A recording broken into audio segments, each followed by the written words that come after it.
The dog was standing in the middle of the road when Officer Jake Calloway spotted it, and it was not doing what stray dogs do. It was not cowering. It was not running. It was standing perfectly still, covered in mud and dried blood, staring at his patrol cruiser like it had been waiting for him specifically. The second Jake stepped out, the dog backed away, turned toward the tree line, and looked over its shoulder with a clarity that stopped him cold. His canine partner Rex pressed against the cruiser door and made a sound Jake had never heard from him before. Not aggression. Recognition. If this story moved you, please subscribe to our channel so you never miss one of these. Drop your city in the comments below right now, because I want to see exactly how far this story has traveled. And stay with us until the very end, because what happens next will change the way you see loyalty forever. The call came in at 2:47 in the afternoon on a Tuesday, which was the kind of day that made rookie officers think patrol work was mostly paperwork and boredom. Dispatch flagged it as a Code 2 nuisance animal on Miller's Crossing Road, about 4 miles outside the main strip of Harlan County, Kentucky. The notes read, "Loose dog traffic hazard, multiple civilian complaints." Jake Calloway copied the call, pulled a U-turn on Route 9, and figured he would be back at the station within the hour. He was 25 years old, 22 months on the force. Short, dark brown hair pressed flat under his department-issue cap, navy blue uniform, sharp and correct in every detail badge, catching the afternoon light when he moved.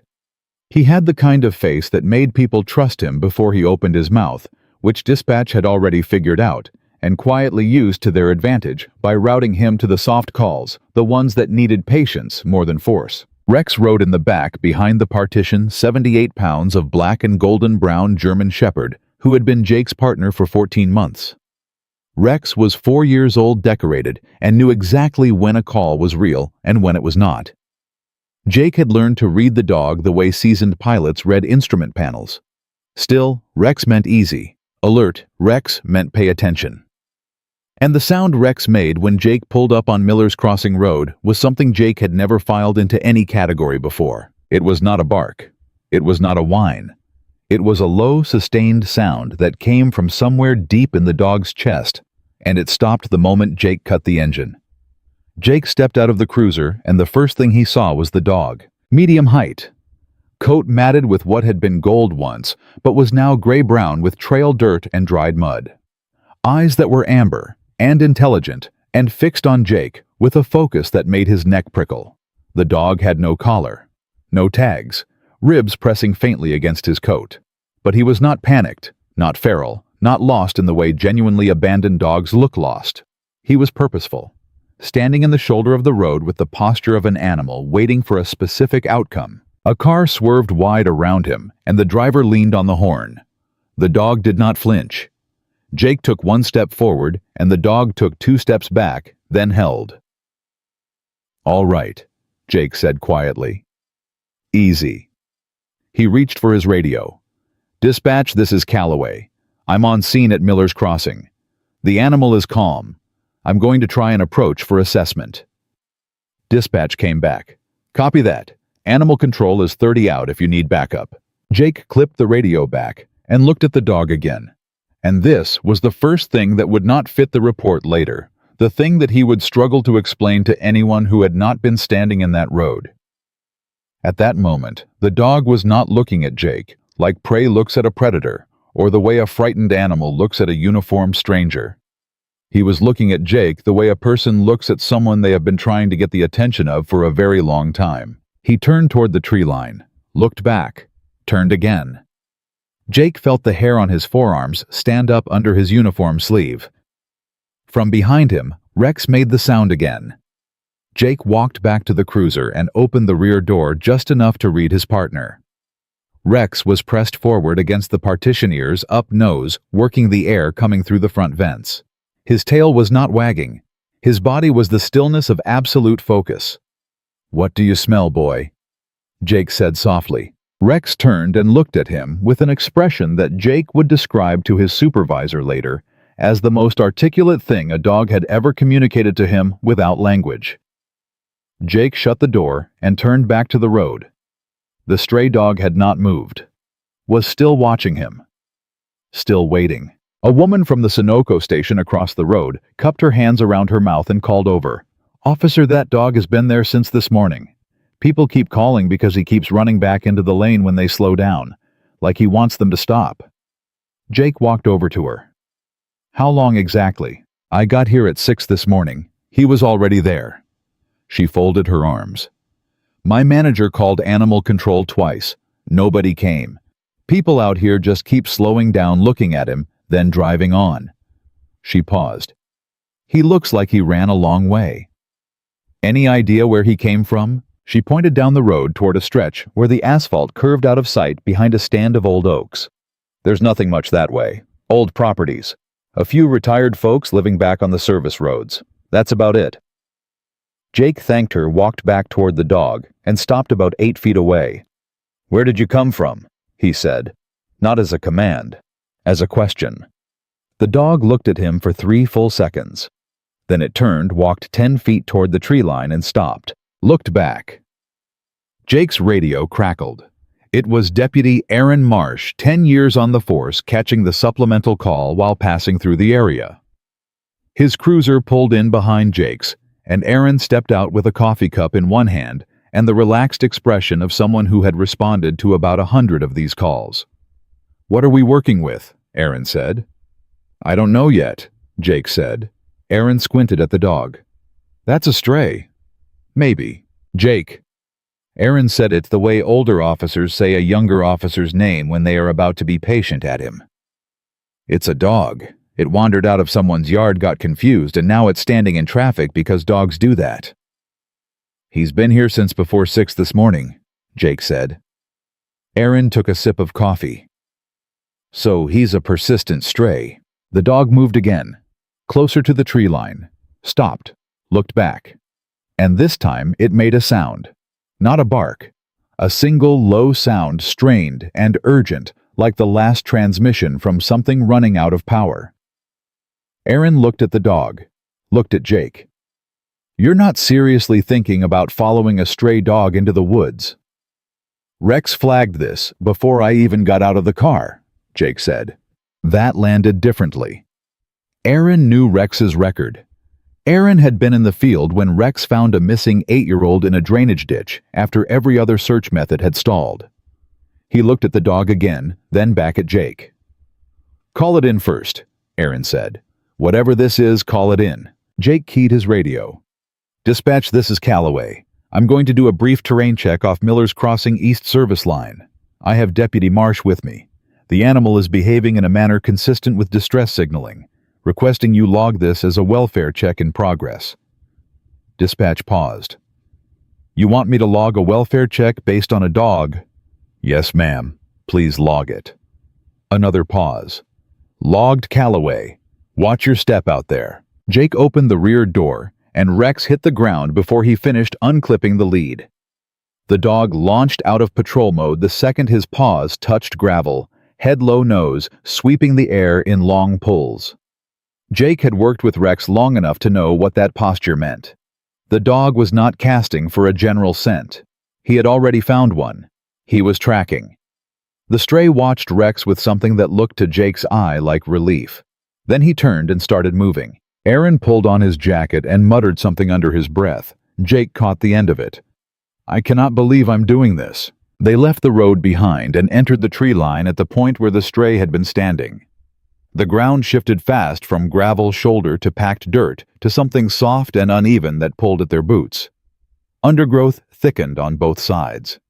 The engine noise from the road dropped away in stages, first to a murmur, then to almost nothing, replaced by the sound of insects and dry leaves and their own movement. Rex worked the trail ahead of them, lead slack between him and Jake's grip.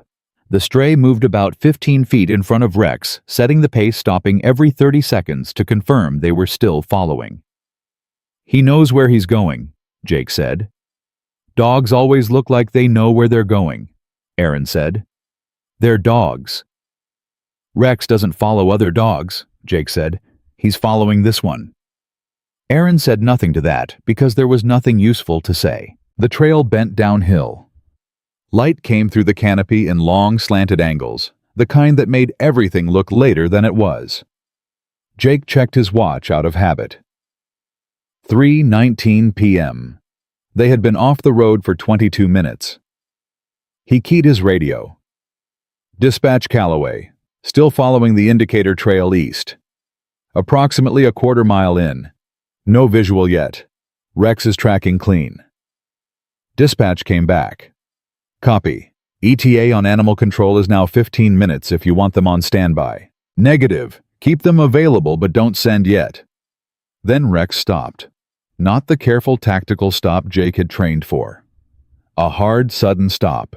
Ears pinned forward. Body locked.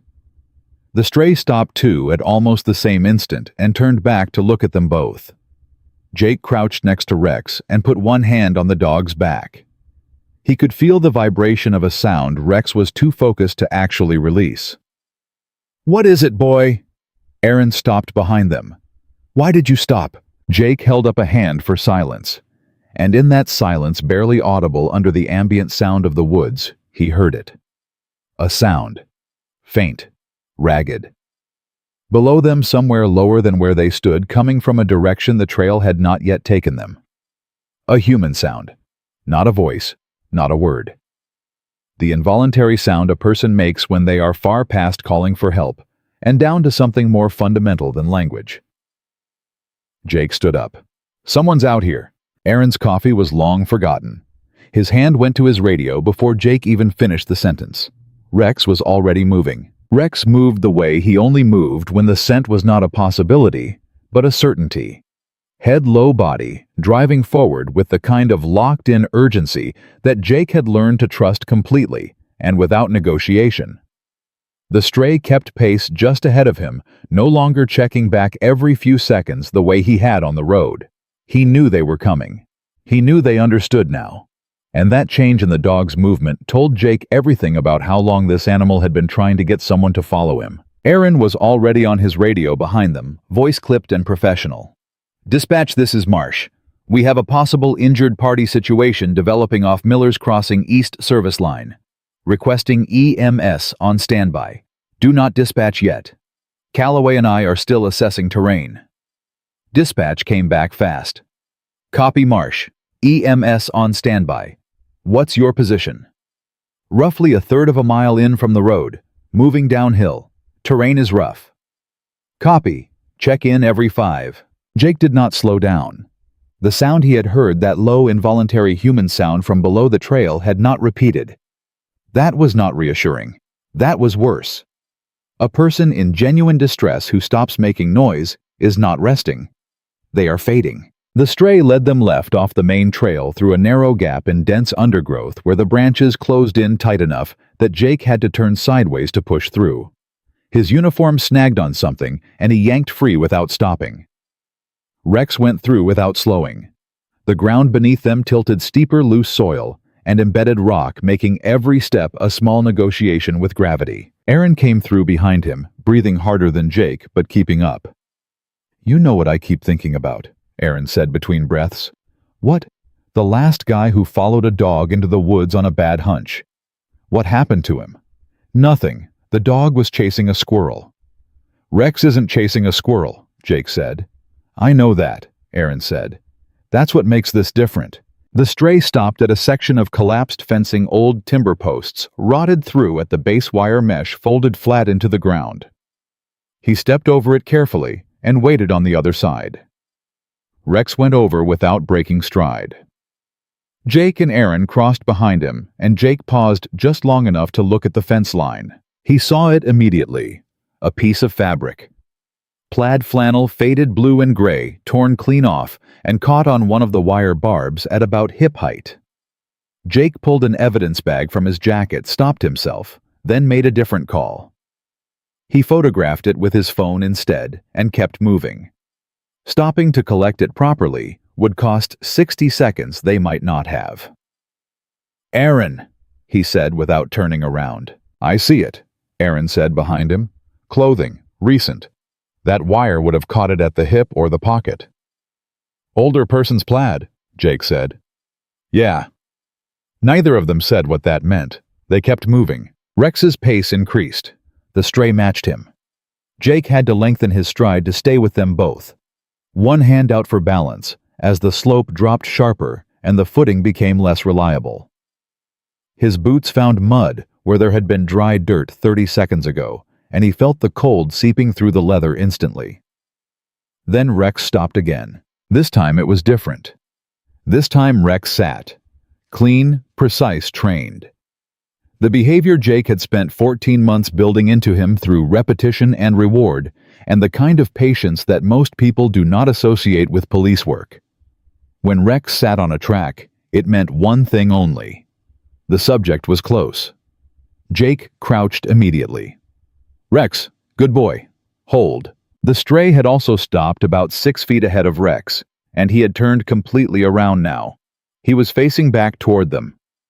His body was low. He was trembling. Not from fear. Jake had seen frightened dogs, and this was not that. This was the trembling of an animal that has been running on pure will for hours and has finally arrived at the moment that will determine whether all of it was enough. Jake looked at Aaron. Aaron was already moving wide to the left, scanning the ground below them. Then Aaron's voice changed. "Jake." One word, said in the tone that strips everything else out of the air around it. Jake moved to where Aaron was standing, stepped through a curtain of low branches, and saw Walter Reed. He was on his side in a shallow depression in the ground half covered by the shadow of a fallen tree, one arm outstretched and one bent at a wrong angle beneath him. 78 years old, dressed in those plaid flannel pants that now had a torn pocket, a canvas work jacket, one boot on and one missing. His face was turned toward them, and his skin had taken on a color that Jake recognized and that every first responder learns to read without wanting to. He was breathing. That was the first thing Jake confirmed. Chest rising, faint shallow, too slow, but rising. He moved to Walter's side immediately, 2 fingers to the neck counting. "He's got a pulse. Weak. Aaron, call it." Aaron was already on the radio before Jake finished. "Dispatch Marsh. We have an injured male elderly mid to late 70s, unconscious, possible head trauma and exposure. Location is approximately half a mile east-southeast of Miller's Crossing Road access point. Terrain is steep and heavily wooded. We need EMS and search and rescue. Now." Dispatch. Copy Marsh. Dispatching EMS and SAR, ETA, 12 minutes to the road. Can you guide them in? Affirmative. I'll hike back and mark the entry point. Calloway stays with the patient.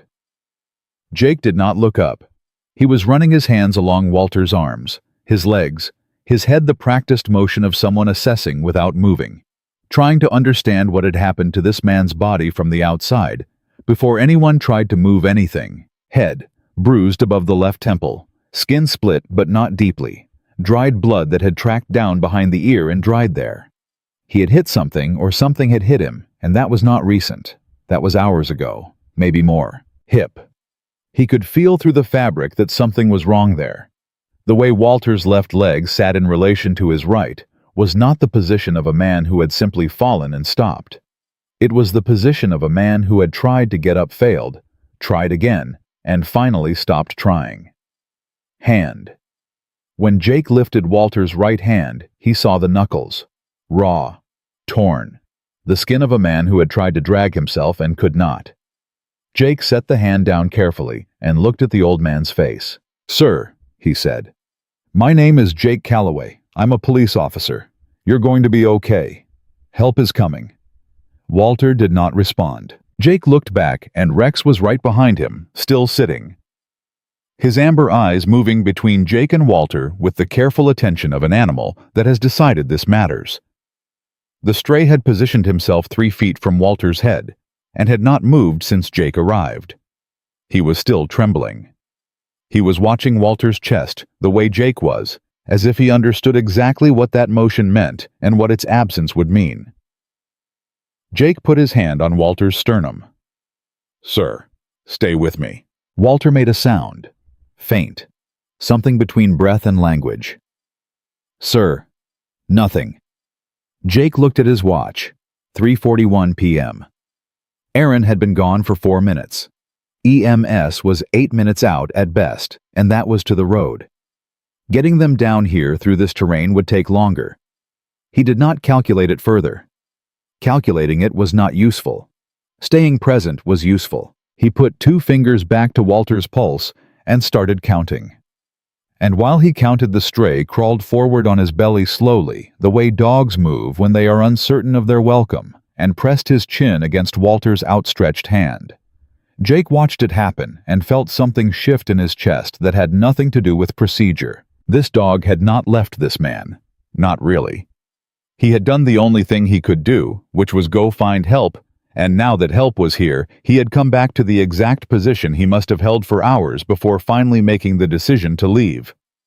Right there, chin on hand, watching his person breathe. "How long were you with him before you went for help?"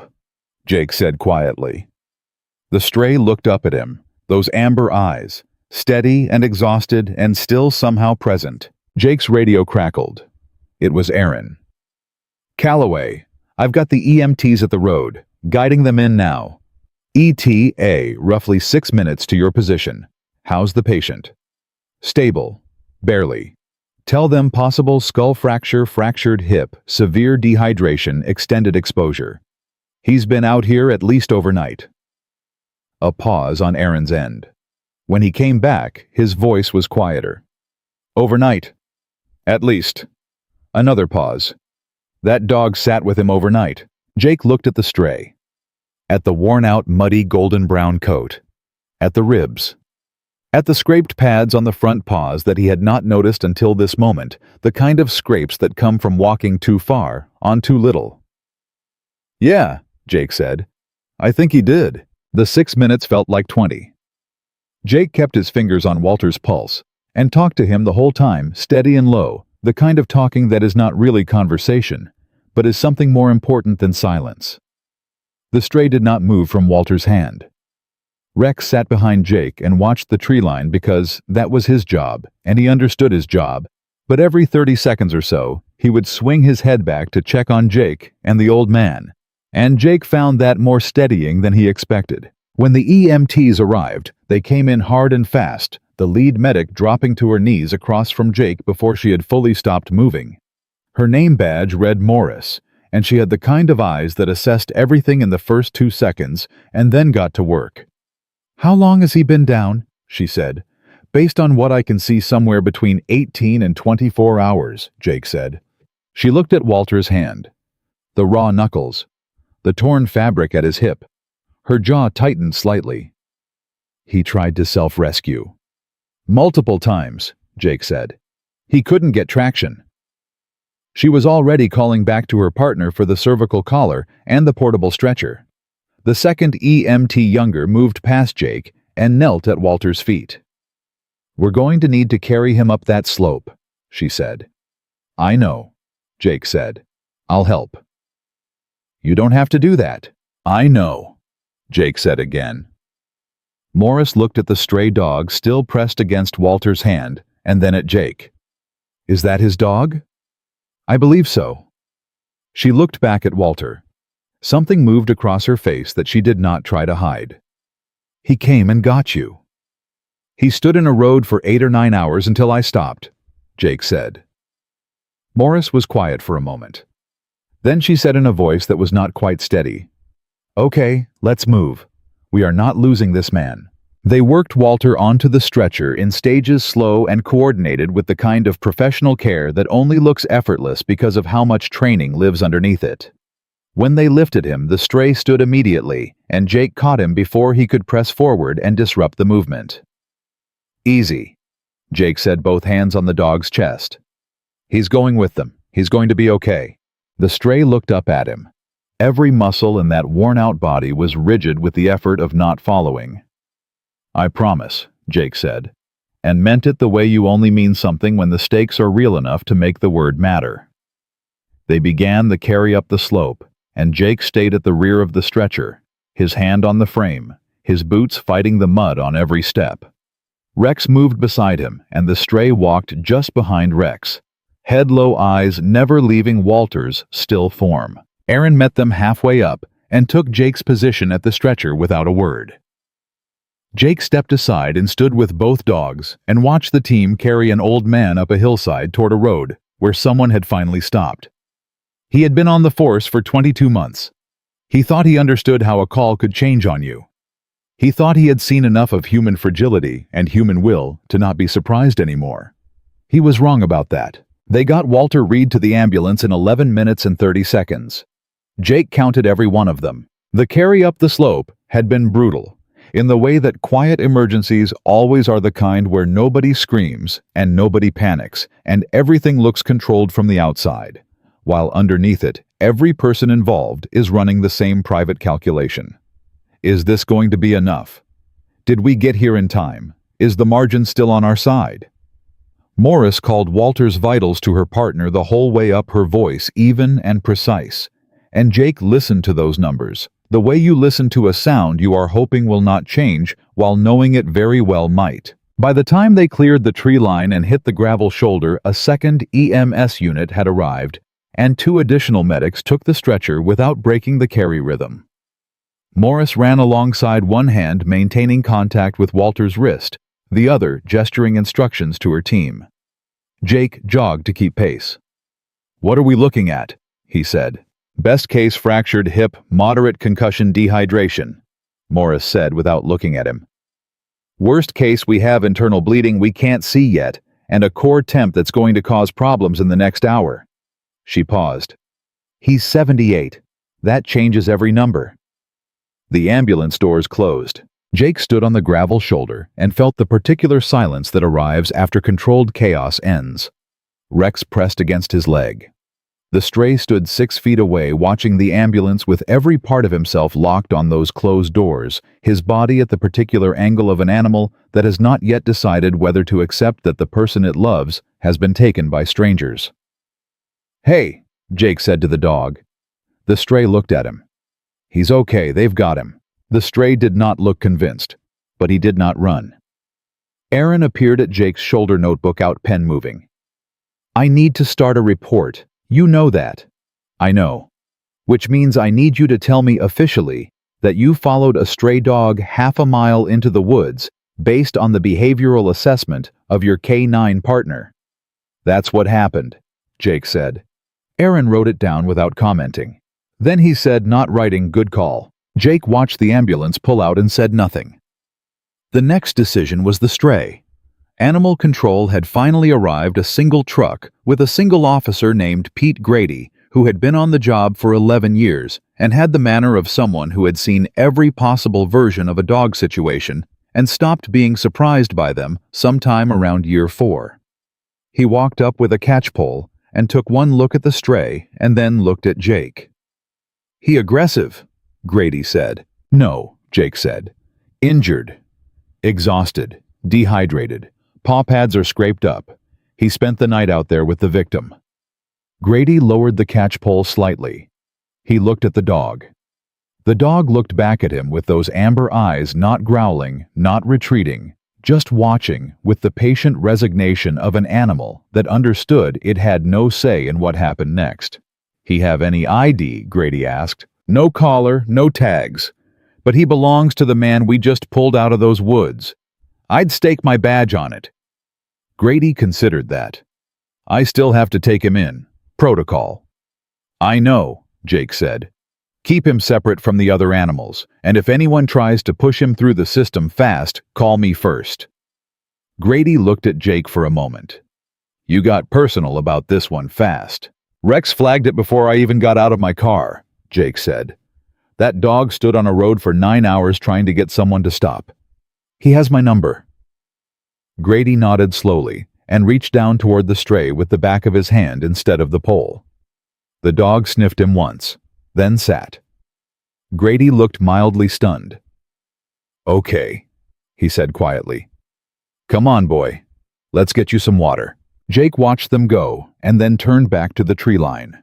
He stood there for a moment with Rex beside him, both of them looking at the place where a dirt trail disappeared into undergrowth, and he thought about an old man who had gone into those woods on a shortcut and spent a night on the ground alone. Tried to get up. Couldn't. Tried again. Couldn't. And somewhere in the dark, a dog had stayed pressed against him, keeping whatever warmth he had left from going all the way out. Rex made a soft sound. "Yeah," Jake said. I know. He got in the cruiser and drove to Harlan County General. The emergency department was controlled noise and purposeful movement when Jake arrived. He identified himself at the desk, and a charge nurse named Sandra, who had the energy of someone managing 14 things simultaneously and doing it well, told him Walter was in trauma bay too, and that she could give him 5 minutes when the team stabilized the patient. He waited. Rex stayed in the cruiser. Jake stood in the hallway outside trauma bay 2 and listened to the voices on the other side of the door without being able to make out words. Just tone and tone told him enough. Urgent, but not panicked. Focused, but not desperate. That was the register of a team that believed they still had room to work. Aaron called while Jake was waiting. I ran the property records on that service road, he said. There's one occupied residence back there, a Walter James Reed, age 78, retired, no vehicle registered in the last 4 years, no emergency contacts on file with the county. No emergency contacts, Jake repeated. None.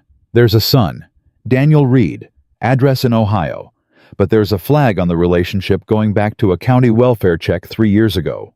Neighbor called it in. The officer's notes say the son had not visited in over 2 years at that point, and Walter refused any assistance. Jake leaned against the hallway wall. So nobody's been checking on him. Not officially, and apparently not unofficially either. Jake was quiet. You want me to try and reach the son? Aaron said. Not yet. Let me see what the doctors say first. He hung up and stood in that hallway for another 4 minutes before Sandra came out and waved him through. Walter Reed looked smaller in the hospital bed than he had on the ground in the woods, which Jake had not expected. On the ground, Walter had been a man fighting something. In the bed, surrounded by equipment and IV lines and the particular stillness of heavy sedation, he looked like what the hours had cost him. His face was bruised along the left jaw and above the temple. His left hand was bandaged where they had treated the raw knuckles. His color had improved marginally, which Morris, standing at the foot of the bed, reviewing a chart, told Jake was a good sign. He's stable, she said. Fractured hip confirmed, mild concussion confirmed. Core temp was low enough when he came in that another few hours outside would have been a serious problem. She set the chart down. He's a stubborn man physically. His heart is stronger than it has any right to be given everything else. Is he going to be all right? He's going to need surgery on the hip. Recovery is going to be long and hard, and he's going to need support at home that I am not sure he has. She looked at Jake directly. Does he have family? A son in Ohio, estranged. Morris absorbed that without expression, but something shifted behind her eyes. She had that quality that the best medical people develop, the ability to hear information about a patient's life and feel it without letting it interfere with the work. Someone needs to make that call, she said. I know, Jake said. That's going to be me. He looked at Walter's face. In the sedation, the stubborn set of the jaw was still there. Even unconscious, this man held himself like someone who had decided a long time ago that he was not going to ask for help and had lived inside that decision until it nearly killed him. Then Walter moved. Not much. A slight turn of the head, a change in breathing. And then his eyes opened, not fully just a crack, the kind of waking that comes in stages when the body is using everything it has for repairs and cannot spare much for consciousness. Jake stepped forward. Mr. Reed, I'm Officer Calloway. You're at Harlan County General. You fell in the woods behind your property. You've been here about 40 minutes. Walter's lips moved. Nothing came out. Take your time, Jake said. Walter tried again. This time a sound came, rough and dry and barely above a breath. Jake leaned closer. I can't hear you, sir. Walter's cracked lips formed a word. Jake heard it clearly the second time because he was close enough and because Walter pushed every bit of available strength into it. Buddy. Not help. Not where am I. Not pain or fear or confusion. One word. A name. Jake straightened up slowly. Morris was watching from the foot of the bed with her arms crossed and an expression that she was not trying to manage. That's the dog, Jake said, not a question. Walter's eyes found him then. Actually found him, not the ceiling, not the light, but Jake's face with a clarity that should not have been possible given what this man's body had been through in the last 24 hours. And in that clarity was one question unspoken and completely legible. Jake answered it before Walter could find the breath to ask it. "He's safe," Jake said. "He found us. He stood on that road until someone stopped, and then he led us straight to you." He paused. "He never left your side until he had to." Walter closed his eyes. 2 lines moved down from the outer corners, tracked across the bruised skin of his face, and disappeared into the pillow. Morris turned away and looked at something on the wall for a moment. Jake stood at Walter Reed's bedside and felt the full weight of what a dog had done for this man settle across the room like something physical. The stray, the one everyone on that road had looked at and looked away from, had spent a night in the cold, keeping an old man's hand warm, had walked miles on scraped paws to a road he did not know, had stood in traffic for 9 hours and refused every dismissal, had chosen out of every passing vehicle a patrol cruiser with a K9 in the back, had chosen Rex, which meant in the way that mattered, he had chosen Jake. Walter's hand on the bed rail moved slightly, just the fingers, reaching for something that was not there. Jake put his own hand there instead. Walter's fingers closed around it with a grip that was weak and certain at the same time. "He's going to be here when you wake up," Jake said. "I'll make sure of it." He meant it. He had no authority to make it happen, and no clear idea yet of how he would. But he meant it the way he had meant the promise to the dog on the hillside, with the particular conviction that arrives when the stakes become real enough that the word promise stops being polite and starts being load-bearing. He stayed until Walter's grip loosened back into sleep. Then, he walked out into the hallway, took out his phone, and pulled up the contact Aaron had sent him 20 minutes ago. Daniel Reed, Columbus, Ohio. He stared at the number for a moment. "Some calls you make because they are required. Some you make because they are right. And some you make because an old man just whispered his dog's name instead of his son's. And that gap between those 2 words is the most devastating thing you have heard in 22 months on the job, and you are going to do something about it, even though nobody asked you to, and nobody would blame you if you didn't." Jake dialed. It rang 4 times. A man answered, cautious, slightly irritated in the way of someone who does not recognize the number. "Yeah." "Is this Daniel Reed?" Jake said.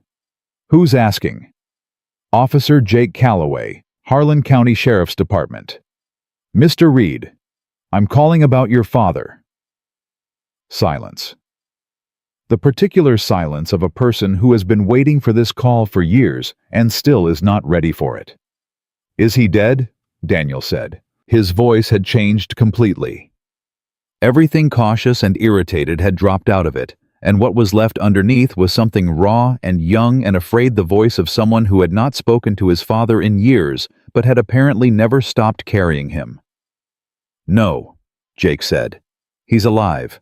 But I need you to listen to me, because there are some things about the last 24 hours that you need to hear." Daniel Reed said he would come. He said it the way people say things when they are still processing whether the ground beneath them is solid, quickly and without detail. The words arriving before the decision had fully caught up to them. Jake gave him the hospital name, the address, and his direct number. Daniel wrote it down, or at least said he was writing it down. Then the line went quiet for a moment, not dead, just quiet, and Jake waited. "How bad is he?" Daniel said. "Fractured hip, concussion. He was out there overnight." Jake kept his voice level. "He's stable now. But he needed surgery this afternoon, and he's going to need real support when he comes out of it." Another pause. "He's never going to ask for that." "I know," Jake said. "That's why I'm asking you." Daniel did not respond to that directly. Instead, he said, "I haven't spoken to him in 3 years. I know that too." "Did he tell you that?" "No," Jake said. "County records did." The silence that followed was the kind that has weight. Jake let it sit.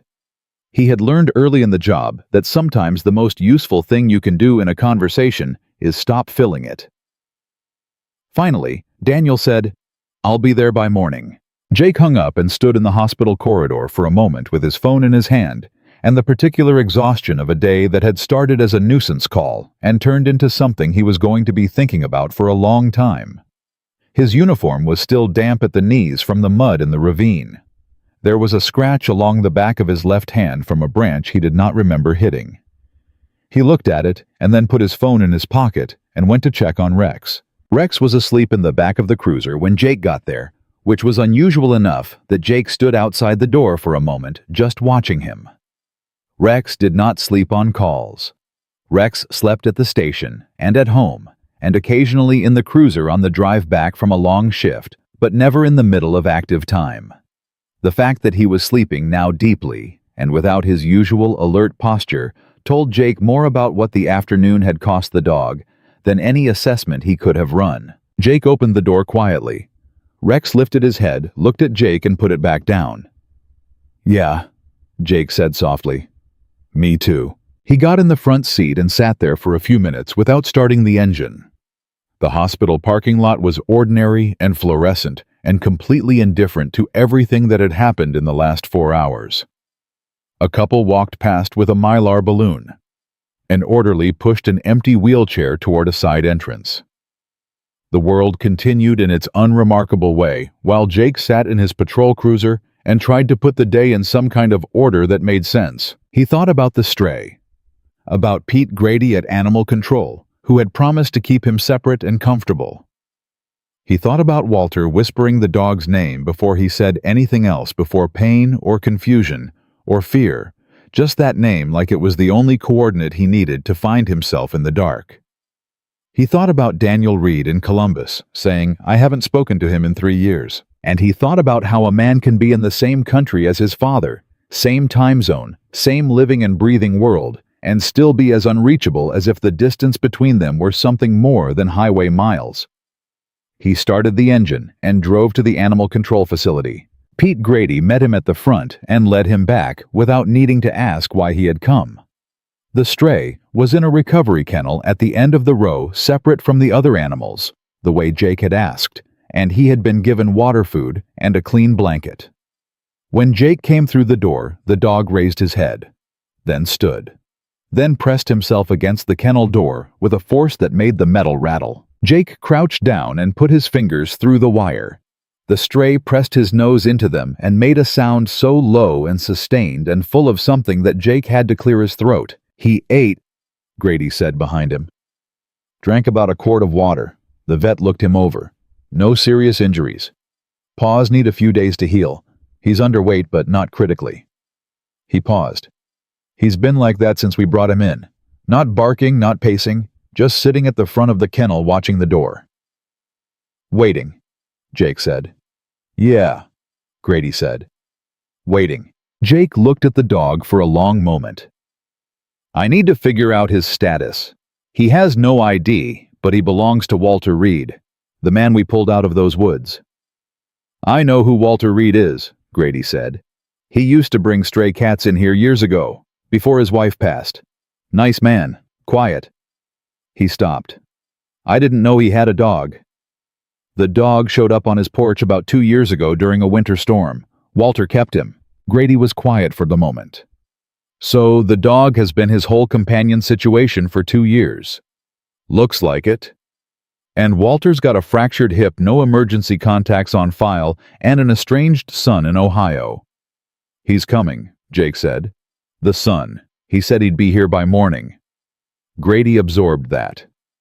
"What do you want me to do with the dog in the meantime?" Jake looked at the stray, at the amber eyes watching him with that same focused, patient attention he had seen on the road in the woods at Walter's bedside, the same quality that had made Jake stop when every reasonable protocol said to call animal control and move on. "Can he be released to my temporary custody?" Jake said. Grady tilted his head. "You going to foster him?" "Just until Walter is out of surgery and we know what the living situation looks like. I don't want him sitting in here not knowing what happened." Grady looked at the dog, then at Jake, then at Rex, who was standing in the doorway being professionally neutral about the whole arrangement. "Rex going to be okay with that." "Rex already accepted him on the trail," Jake said. They worked together for 40 minutes. Rex doesn't accept other dogs easily. I know Rex's reputation, Grady said. He pulled out a clipboard. Sign here. Temporary custody, 7 days. You bring him back, or you update the paperwork before that window closes. Jake signed. Grady opened the kennel. The stray walked out, looked at Jake, and then looked at the door at the end of the corridor without hesitation. He wants to go to the hospital, Grady said. I know, Jake said. That's where we're going. He could not bring the dog inside that night. That was a conversation for the following morning when Walter was out of surgery and recovery protocols would be clearer, and when Jake had a better chance of making the case to the right people.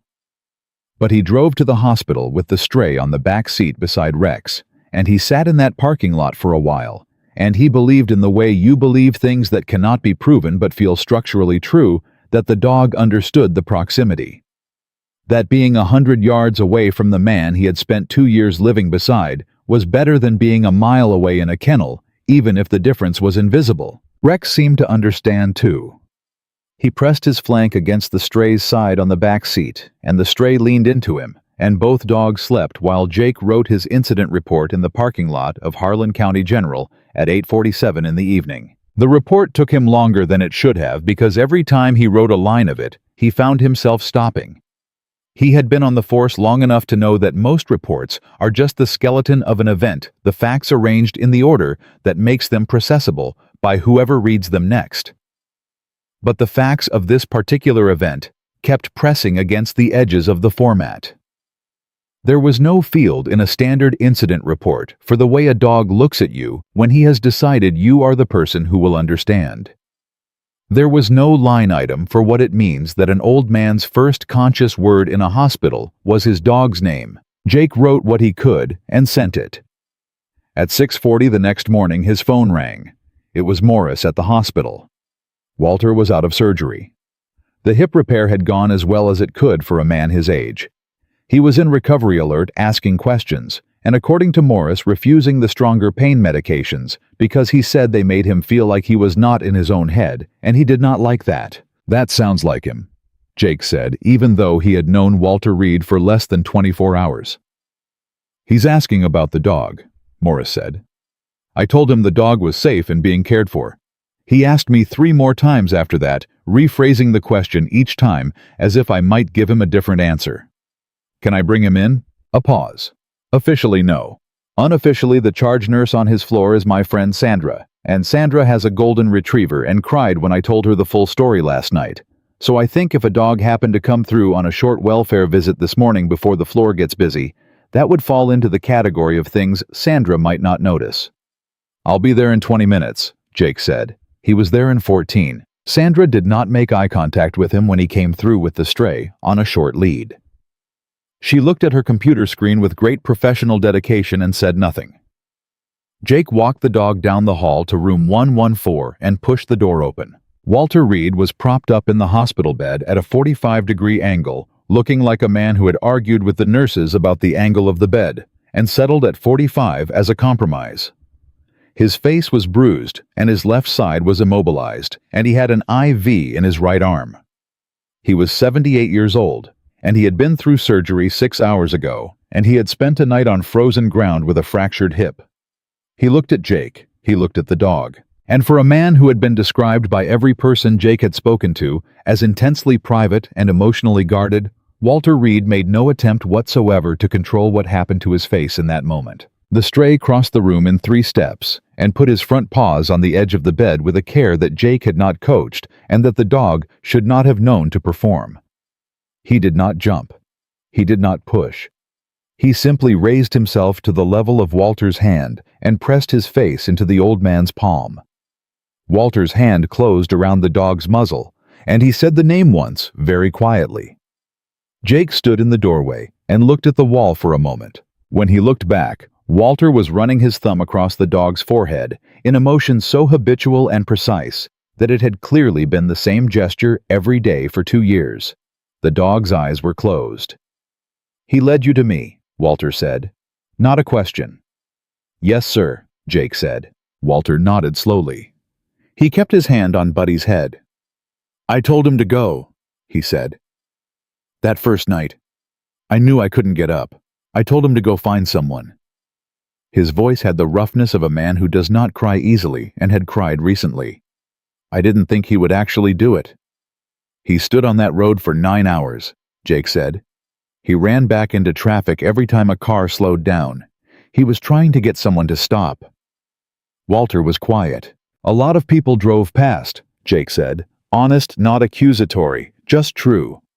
People are busy, Walter said. Not bitterly, factually. The way you say something you have made your peace with. Your son is coming, Jake said. Walter's hand went still on the dog's head. Daniel, Jake said. I called him last night. He's driving from Columbus. He should be here within the hour. The silence that followed was the most complicated silence Jake had sat in since the corridor outside the trauma bay. Walter stared at the window with an expression that was not quite readable, the kind of face that has so many layers of feeling moving through it simultaneously that the surface goes still because nothing can get out fast enough. You had no right to do that, Walter said finally. No, sir, Jake said. I didn't. Walter looked at him. But you did it anyway.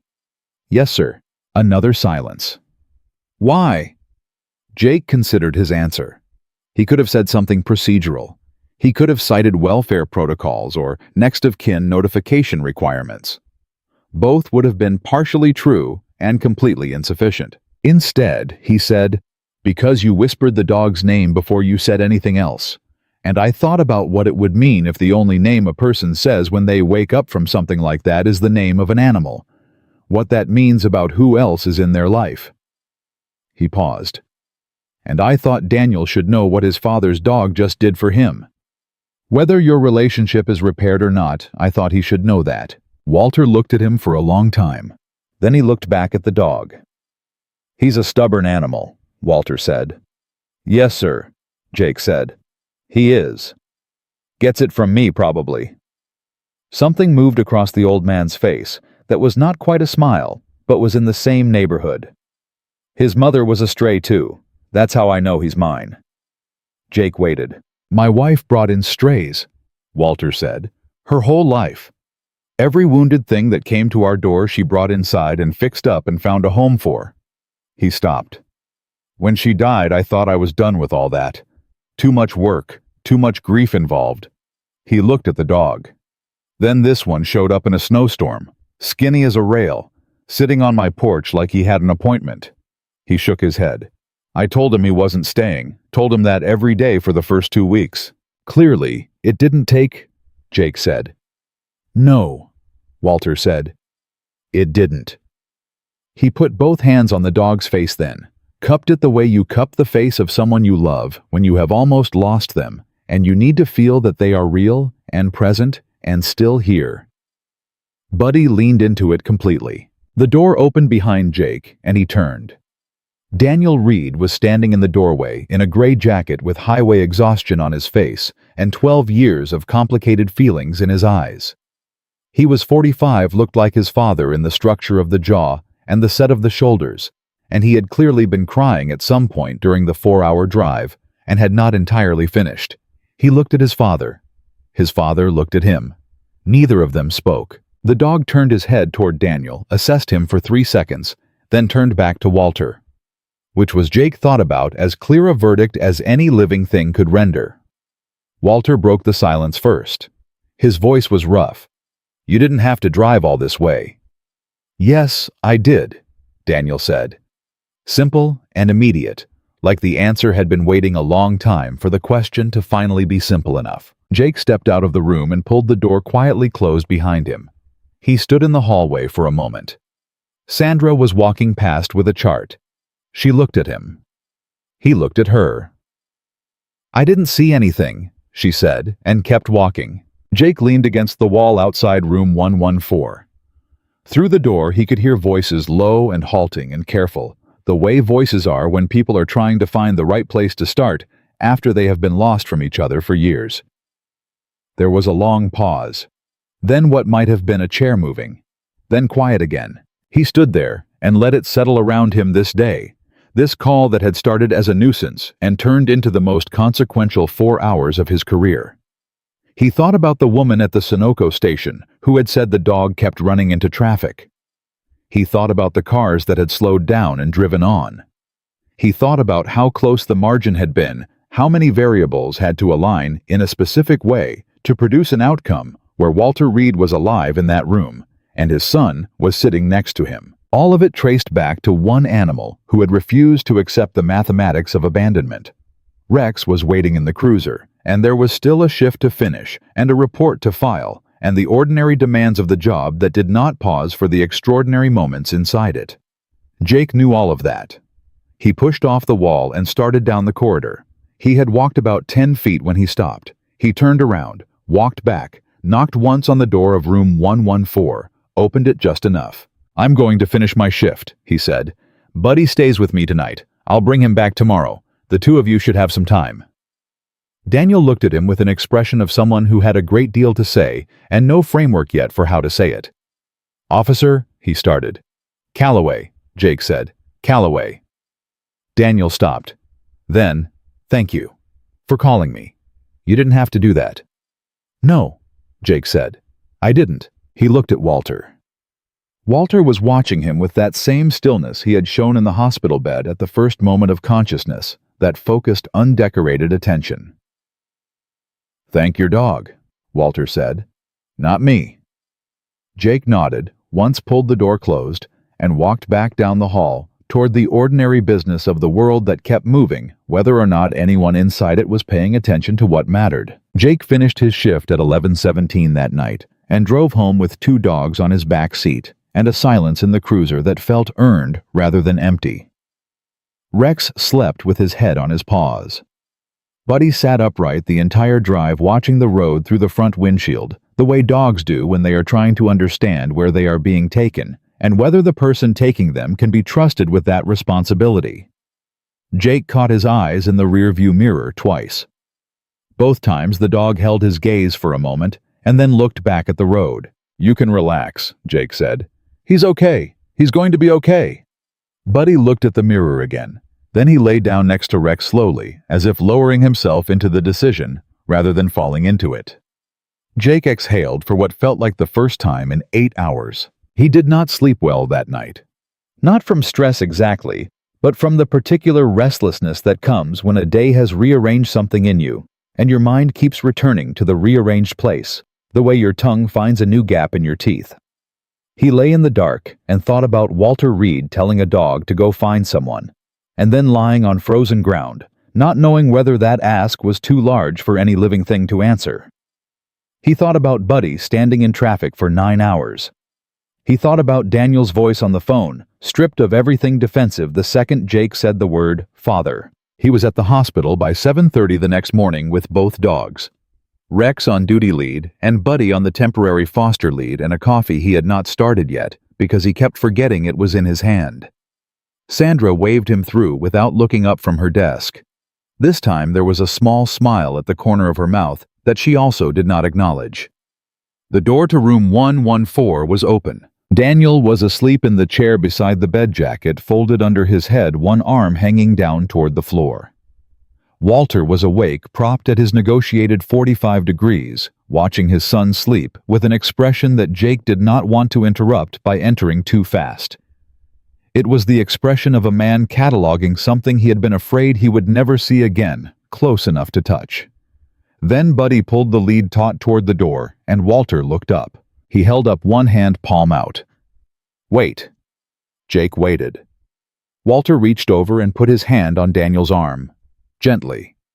The way you wake someone when you want them to have a good experience of waking up, rather than a startled one.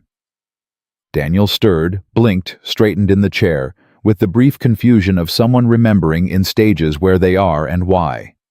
Then Walter said, "The dog's here." Daniel turned to the door, saw Jake, saw Buddy, and something happened to his face that was the closest thing to uncomplicated joy Jake had seen from this man since the moment he arrived. Buddy went directly to Walter. Same as before. Front paws on the bed rail, face into the palm, the whole weight of his attention given completely to the old man. Walter closed his eyes for a moment and kept his hand on the dog's head and breathed. Daniel watched this and said nothing. He did not need to. What he felt was visible enough without language. After a moment, Buddy dropped back to the floor and crossed to Daniel, who had not moved from the chair. He sniffed Daniel's hand once, then put his chin on Daniel's knee with the particular decisiveness of an animal that has rendered its judgment and acted on it. Daniel looked down at the dog, then at his father. "He accepted me," he said. "He's a good reader," Walter said. "Always has been." Daniel put his hand on Buddy's head, and the dog leaned into it, and Daniel pressed his lips together for a moment before he trusted himself to speak again.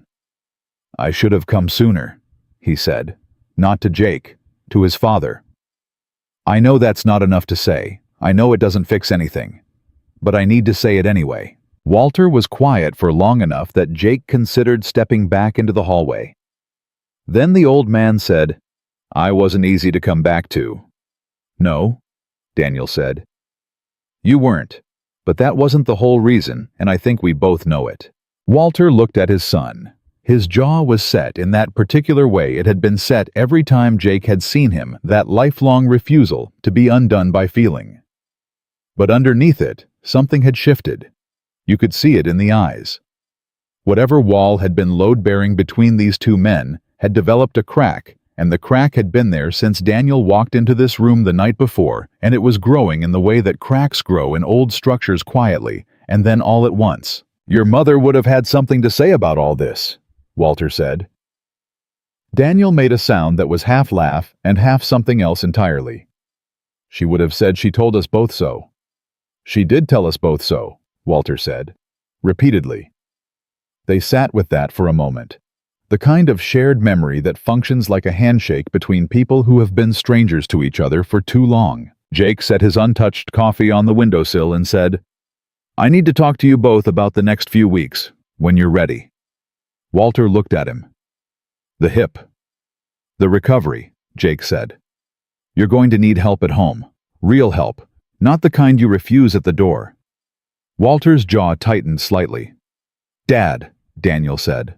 Quiet, firm, the single word carrying the weight of every conversation they had not had for 3 years. Walter looked at his son. The jaw loosened. "How long are you in town?" he said. "As long as you need," Daniel said. Walter absorbed that. He looked at Buddy, who had settled on the floor between the two men with the calm authority of an animal that had decided this arrangement was correct and intended to enforce it by simply being present. "You're going to stay in my house," Walter said. "It's a mess." "I know what your house looks like, Dad. It's worse now." "That's fine. The guest room door sticks. I remember. The hot water runs out fast if you shower before 7. "Dad." Daniel leaned forward in the chair. "I remember. I'll figure it out. Stop trying to talk me out of staying." Walter looked at his hands. His voice when he spoke next was lower. "I'm not trying to talk you out of it," he said. "I'm trying to tell you I'm glad you're here. That's just how I sound when I say things like that." Daniel was quiet for a long moment. Then, "I know, Dad. I know how you sound." Jake stepped back slightly, not out of the room but to the edge of it, giving these two men the distance they needed without making them perform for an audience.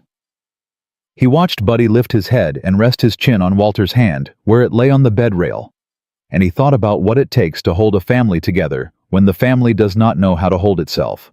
Sometimes it is a conversation. Sometimes it is a crisis. And sometimes it is 78 pounds of muddy, exhausted, underfed determination that stands in a road until the right person stops. The days that followed moved the way recovery moves in increments that feel small from inside them and enormous only in retrospect. Walter's surgery held well. His hip would take months, and the road back to full mobility was going to demand the kind of patience that did not come naturally to a man who had spent 78 years operating on his own terms. Morris told Jake on a Thursday that Walter had already argued with 2 physical therapists and charmed a third into an agreement that was technically outside protocol but functionally superior to the standard plan. "He negotiates," Morris said. "Everything is a negotiation." "That tracks," Jake said. Daniel stayed. Not 2 days, not a week. He called his employer and arranged remote work for the month and he moved into the guest room with the sticking door and the unreliable hot water and said nothing about either.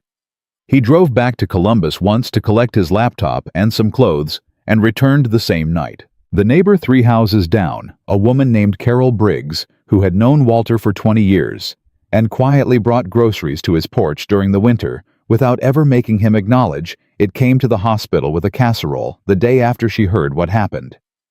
She looked at Daniel when she arrived and said, "You look like your mother." Daniel had no ready answer for that and simply accepted the casserole. Jake came by the hospital every day for the first week, not because procedure required it, because Walter asked him to, which he did indirectly by asking about Rex and about the case file and about various procedural details he could not possibly have cared about, and Jake understood that these were the camouflage Walter used when what he actually wanted was company. So Jake came. He brought Rex twice and Buddy every time, and each time Buddy entered the room, Walter's entire physiological presentation changed in a way that no medication could replicate. On the 6th day, Aaron stopped Jake in the hallway outside the department briefing room and said, "You know the woman from the gas station at Miller's Crossing? The one who told me how long the dog had been there. She started a Facebook post," Aaron said. "About the dog. About what happened. It's been shared about 11,000 times." Jake stared at him. 11,000. As of this morning. The comments are people talking about their own parents, elderly neighbors they haven't checked on, family members they lost contact with. Aaron shook his head. One woman drove 3 hours to see her father the same day she read it. Said she hadn't been in 4 years. Jake did not know what to do with that immediately. He filed it somewhere. "You did a good thing, Calloway," Aaron said. "I know you know that. But it's bigger than you thought when you were standing on that road." "I followed a dog," Jake said. "You followed your instincts," Aaron said. "The dog followed his.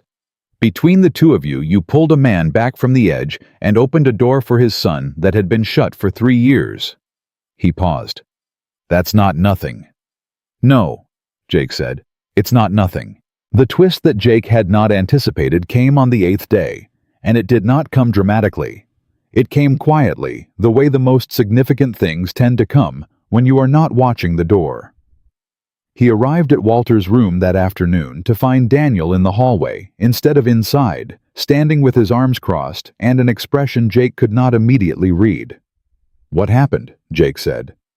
"He wants to talk to you alone," Daniel said. "Is he all right?" "He's fine. He's just being Dad." Daniel uncrossed his arms. "He asked me to step out about 10 minutes ago and said to tell you he had something to say that was none of my business." A corner of his mouth moved, which I am choosing to interpret as progress since 3 days ago everything was none of anyone's business. Jake went in. Walter was sitting up fully for the first time, legs over the edge of the bed, in the early stages of the mobility work the physical therapist had been running him through. Buddy was on the floor at his feet, which the nursing staff had officially stopped pretending not to notice. Walter looked at Jake with the directness that Jake had come to understand was not aggression, but simply the way this man communicated when he meant something. "I want to ask you something," Walter said, "and I want a straight answer." "All right," Jake said. "When you decided to follow that dog, out on that road." He stopped. "You didn't have to do that." "No, sir." "Protocol didn't require it." "No." "Rex flagged it, you said, but you still made the call." "Yes." Walter looked at him steadily. "Why did you trust it?" Jake considered the question seriously. It deserved that. "Because Rex has never been wrong," he said. 14 months together. Every time he flags something that doesn't fit the call, there's a reason. I've learned to trust the things I can't always explain yet." He paused. "And because Buddy was standing in that road like he had a specific purpose. Not like an animal that was lost. Like an animal that was trying to communicate something. And I've been around Rex long enough to know that when a dog is trying to tell you something, the worst thing you can do is not listen." Walter was quiet for a moment. Then he said, "My wife used to say that the animals always know first, before people figure it out. Whatever it is, the animals already know. She was right, Jake said. Walter nodded. He looked at Buddy, then he looked back at Jake. I want you to have him, Walter said. The room went very still. Jake stared at the old man. Sir, not permanently, Walter said, and something in his voice made clear that the word permanently had taken effort to include. While I'm in recovery, while I can't take care of him the way he deserves, Daniel's going to be at the house, but Daniel doesn't know dogs and Buddy needs someone who does. He stopped. He chose you on that road. I saw it. He could have followed anyone. He waited for someone he decided he could trust. That was you. He paused again. I want him with someone he already chose. Jake looked at Buddy. Buddy looked back at him with those amber eyes that had been reading him since the moment he stepped out of the cruiser on Miller's Crossing Road. Until you're back on your feet, Jake said. Until I'm back on my feet, Walter said. Then he comes home. Yes, sir, Jake said. That's the deal. Walter extended his right hand. Jake shook it. The grip was stronger than it had any right to be for a man 8 days out of hip surgery, and Jake thought that was probably the most accurate summary of Walter Reed that anyone would ever produce. Buddy stood up from the floor, walked to Jake, and sat at his feet. Like he had heard the conversation and accepted the terms. 3 weeks later, Walter Reed walked out of Harlan County General on a walker with Daniel on one side and Carol Briggs on the other.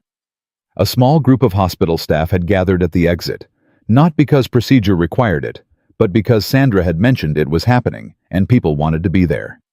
Morris was among them.